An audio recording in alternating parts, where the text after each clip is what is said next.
Good afternoon, Year 7. Before we get on to today's village project, I want you to think again about the wind in the willows.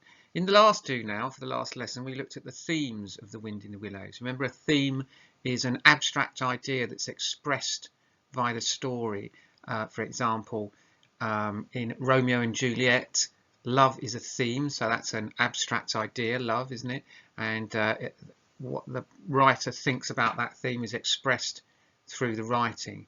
So we came up with the wind in the willows for home, friendship, actions and consequences, adventure, and various other ones that I'm sure you came up with yourself. Today I want you to write a short paragraph explaining which theme you think is the most important and why, and I want you to include a quotation. I'll give you 5 minutes to do that. Our learning objective today is to write persuasively and convince the villagers that our project or idea deserves funds. That learning objective will make a bit more sense once we get into the lesson. Your title is Persuading the Villagers that our project or idea deserves funding.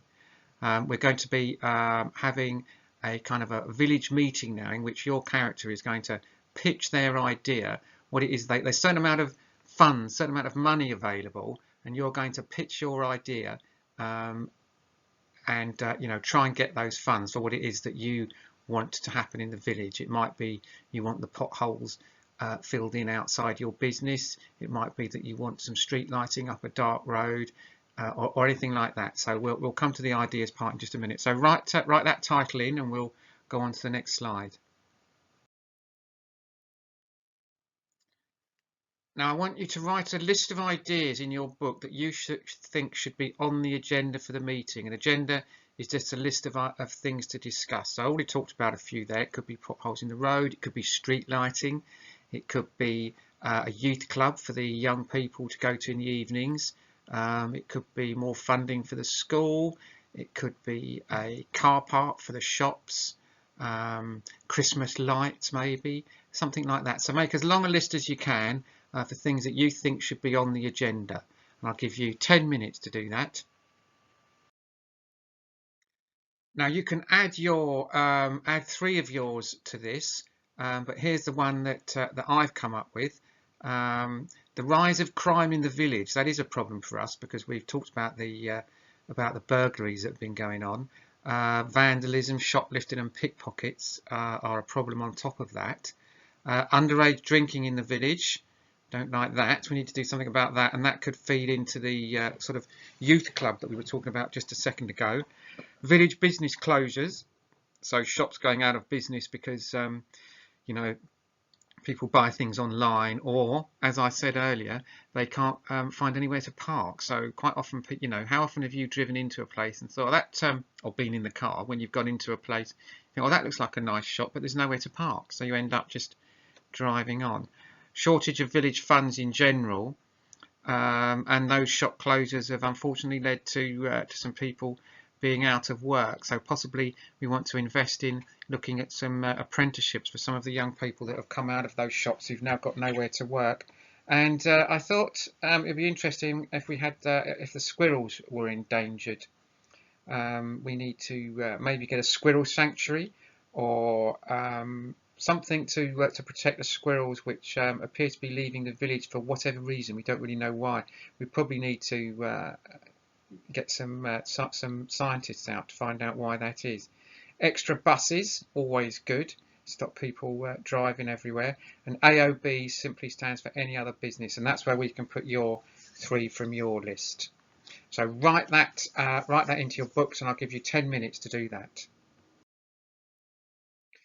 Now we are becoming very, very good at persuasive writing now. All the material that all the speeches, all the work that I've received tells me that, which is brilliant, because by the time you get to do your GCSE in year 11, you will have 25% of the exam nailed. You're that good at it. But what you need to do now is just prepare a very short speech. Imagine that you're standing up in there's a big table and all the people from the village are sitting around it, and you're going to, when it comes to your part on the agenda, you're going to stand up and speak and persuade people that whatever project is that you've chosen, is the one that needs some funds to help it. So if you want, you know, maybe you want the police to have more money so they can have more patrols, you could talk about that, or whatever, whichever one you pick. You can pick one either from the list on the previous slide or one from the exercise you did at the start of the lesson. So the goal here, or the task, is to write a very short, well, I'd say about half a page, persuasive speech that persuading people that your project is the one that needs the money, and I will look forward to reading those. You are superstar persuasive writers these days, so I'm feeling relentlessly persuaded whenever I see your work. So I'm going to give you 20 minutes to do that and then go on to the next slide. The next slide has some rather unfortunate news, I'm afraid, Year 7, so brace yourselves.